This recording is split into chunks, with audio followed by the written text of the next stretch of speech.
இந்தியாவில் சமூக நலக்காடு திட்டம்னு ஒன்று கொண்டு வந்தாங்க. அதை தமிழ்நாட்டில் வந்த திட்டம் வந்து சிடா, ஸ்வீடிஷ் இன்டர்நேஷனல் டெவலப்மெண்ட் ஏஜென்சி. அவங்க 110 கோடி ரூபா கொடுத்தாங்க. இதை வாங்கிய வனத்துறை என்ன பண்ணுது, ஏரிகள்ல கருவ மரங்களை வளர்க்கறது, மாடு மேயக்கூடிய இடங்கள்ல தைல மரத்தை நடக்கிறது. இத நாம எல்லாரும் அதை உள்ள புகுந்து ஆய்வு செஞ்சு பார்க்கும்போது தெரிஞ்சது, ஸ்வீடனோட இந்திய அரசாங்கம் கையெழுத்து போடும்போது தெளிவா கையெழுத்து போட்டிருக்குது. என்ன கையெழுத்து போட்டிருக்குன்னா, சமூக நலக்காடுகள் என்பது அந்தந்த கிராம பகுதியில் உள்ள சமூக நலனை பேணுவதாக இருக்கணும் அப்படின்னு.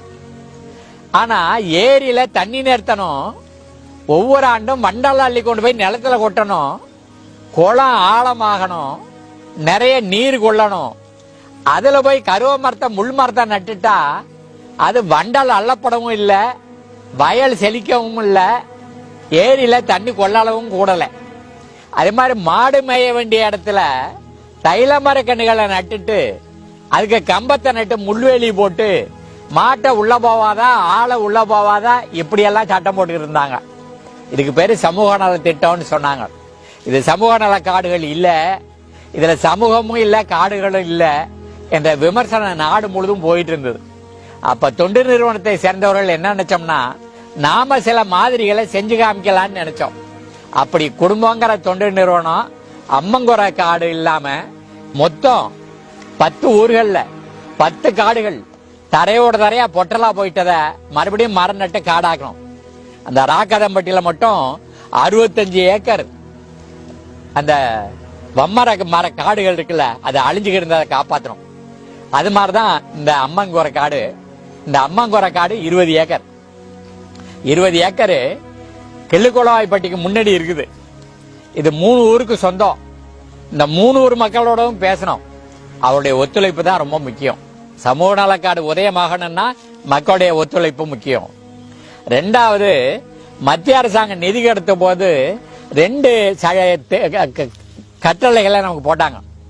ஒன்னு, நாடு முழுவதும் தண்ணி கிடையாது, அதிகம் தண்ணி பாயாம தண்ணி மொண்டு ஊத்தாம காடு வளர்க்கணும். 2வது என்ன பண்ணாங்க, ஊர் மக்களை கேட்கணும், அவங்க என்ன மரம் நடணும்னு நினைக்கிறாங்களோ அந்த மரங்களை மட்டும் தான் உள்ள நடணும். அப்ப ஊர் மக்களை கேட்கும் போது அவங்க சொன்னாங்க 52 வகையான மரம் சொன்னாங்க. இந்த 52 வகையான மரத்துல தைல மரம் கிடையாது. சரி, அதனால 20 ஏக்கர்லயும் தைல மரம் இல்லாத மரங்களை நட்டு வளர்த்துருக்கிறோம். சரி, அந்த ஊர் மக்கள்ல இளைஞர்களையும் பெண்களையும் உள்ள இறக்கணும். ஏன்னா ஆண்கள் பொழைக்கிறதுக்காக வெளியில போயிட்டாங்க. அப்ப அந்த பெண்கள் வந்து கடப்பாறை வேலை செஞ்சாங்க, மம்புட்டி வேலை செஞ்சாங்க. அவங்க சொன்னாங்க, ஆண்கள் செய்யற வேலையெல்லாம் நாங்க செய்யறோம்னு சொன்னாங்க. ஆனா ஆண்களுக்கு கொடுக்க வேண்டிய கூடிய அந்த பெண்களுக்கு கொடுத்து, ஆண்கள் செய்ய வேண்டிய வேலையை அந்த பெண்களை வச்சு செய்ய வச்சு அந்த காடுகளை வளர்த்தோம். அது மட்டுமே இல்லை, அவங்களுக்கு கல்வியை மட்டும் தான் நம்ம கொடுத்தோம். அவங்க வந்து விதைகளையும் பையையும் வாங்கி அவங்க நாட்டு வளர்த்தாங்க. ரொம்ப அழகான வளர்ப்பு. அன்றைக்கு 1987 ஒரு கன்றுக்கு அரசாங்கம் ஒதுக்கின பணம் 39 காசு.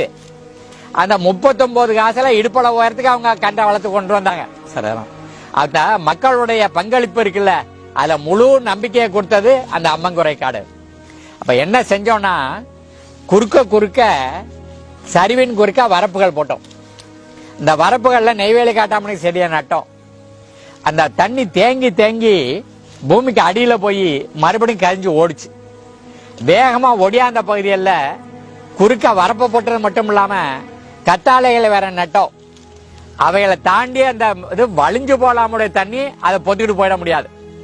எங்கெங்க எல்லாம் முடிஞ்சதோ அங்க எல்லாம் குட்டை குட்டையா வெட்டணும், தண்ணி அதுல தேக்கணும், அதை மொண்டு ஊத்து இந்த கன்றுகளை வளர்த்தாங்க. இதுக்கு மேல இயற்கை மிகச்சிறப்பா வேலை செஞ்சது. என்ன மிகச்சிறப்பா வேலை செஞ்சது அப்படின்னா, நிறைய மயில் வரும்.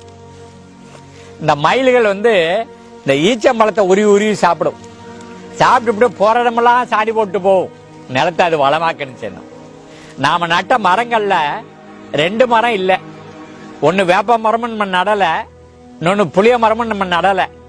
வெறும் பொட்டலா இருந்த பூமியில வரப்ப போட்டு குழி எடுத்து அதை மரக்கண்ணை நட்டுக்கிறோம். அந்த மண்ணுக்கு கீழே இருந்த வேர்ல இருந்து அப்படி துளுத்து வந்தது பாருங்க. அந்த புளிய மரமும் வேப்ப மரமும் அந்த காட்டுல 20 ஏக்கர் காட்டுல நிறைய இருக்குது. 4 வருடங்களுக்கு பிறகு இளைஞர்களை உள்ளுக்குள்ள இறங்கின எத்தனை மூலிகை செடி எண்ணி இருக்குன்னு எண்ணிட்டு வாங்க யாருன்னு 67 மூலிகை செடி இருக்கிறத அவங்க கொண்டு வந்தாங்க. சாவ கடந்த அந்த புளிய மரமும் வாக மரமும் மாமரமும் மறுபடியும் உயிர் பெற்று நின்றுச்சு. நான் பின்னாடி ஒரு என்ஜினியரை கூட்டிட்டு போகும்போது அதை பார்த்தவரு இது ஒரு காடுல உண்டாயிருக்குன்னாரு. நாங்க காடு தாயா வளர்த்தோம், நாங்க மரம் நடலான்னு சொன்னோம். அப்ப எத்தனை வருஷம் ஆயிருக்குன்னு? 12 வருஷம் ஆச்சுன்னு. 12 வருஷம் ஆனாலும் பரவாயில்ல, ஏன்னா உங்க வேலைக்கு முன்னாடி இருக்கிற இடம் அன்னைக்கு எப்படி இருந்ததோ அப்படியே இன்னைக்கு இருக்குது. அப்ப அதுதான் அந்த மக்களுடைய பங்களிப்போட குடும்பம் அங்க செஞ்சிருக்கிற வேலை.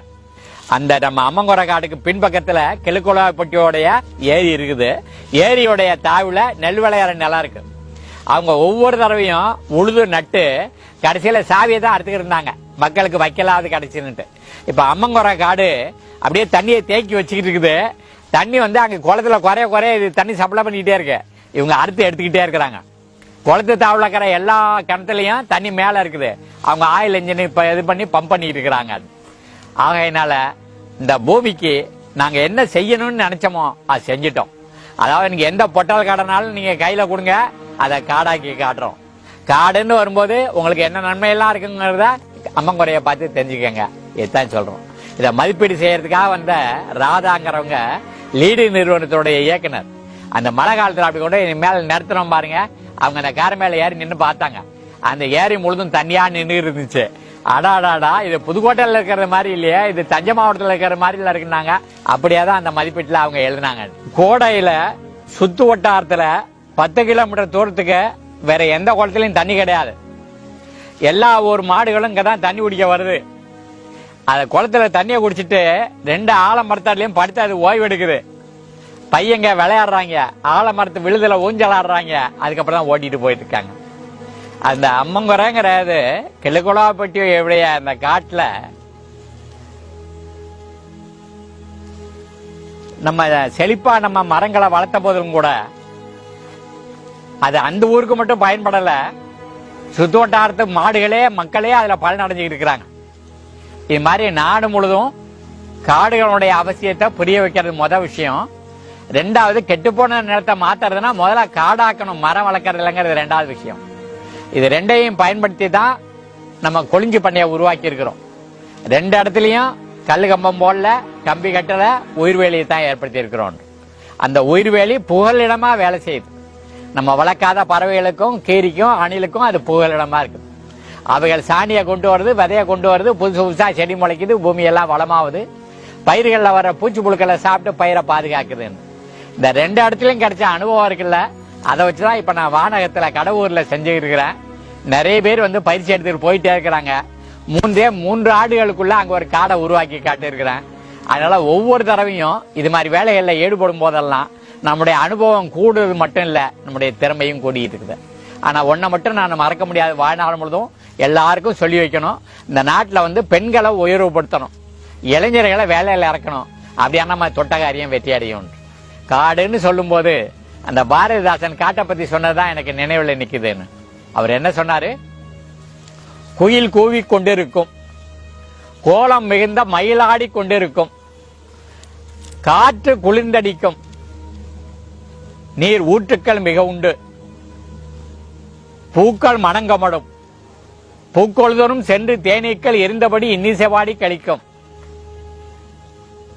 காட்டு மறவர்களும் காதல் மனம் செய்வதுண்டு, நெஞ்சில் நிறுத்தங்கள், இந்த இடத்தை தான் சஞ்சீவி பருவத்தின் சாரல் என்று சொல்லிடுவார்.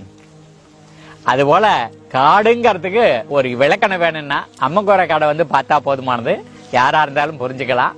இப்ப இதை படமா எடுத்துக்கிட்டு இருக்கீங்க. இதே ரொம்ப நீண்ட காலம் பின்தங்கிய ஒரு நிகழ்ச்சி. இது ஆரம்பத்திலேயே எடுத்திருந்தா ஒருவேளை இந்தியா முழுவதும் இருக்கிறவர்களுக்கு கண்ணை திறந்திருக்குமோன்னு எனக்கு ஒரு நினைப்பு. நன்றி.